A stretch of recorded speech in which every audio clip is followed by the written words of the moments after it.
passes le TOEIC bientôt, faut que tu saches répondre à cette question.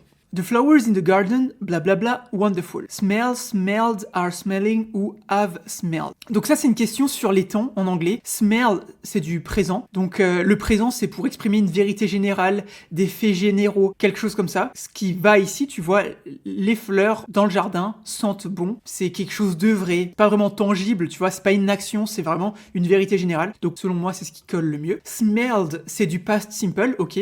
Donc past simple, c'est quelque chose dans le passé qui est fini, d'accord. En l'occurrence, ici, il n'y a aucune notion de passé. On est vraiment sur du présent, une vérité générale.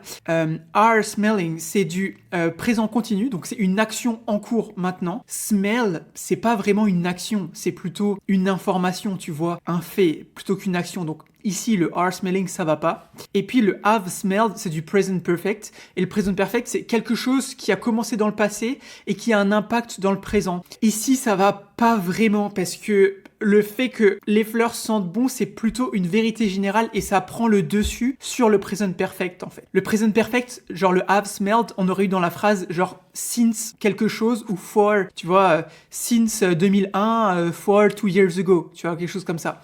Ici, on l'a pas. Donc, on a plutôt le présent simple et voyons si c'était la bonne réponse et c'était bien ça. Donc voilà, ça c'est une question assez simple sur les temps qui tombe très souvent le jour du TOEIC. Pas cette question-là en l'occurrence, mais ce type de question sur les temps, c'est vraiment des points facilement gagnés hein, quand on maîtrise les temps, présent, past, etc.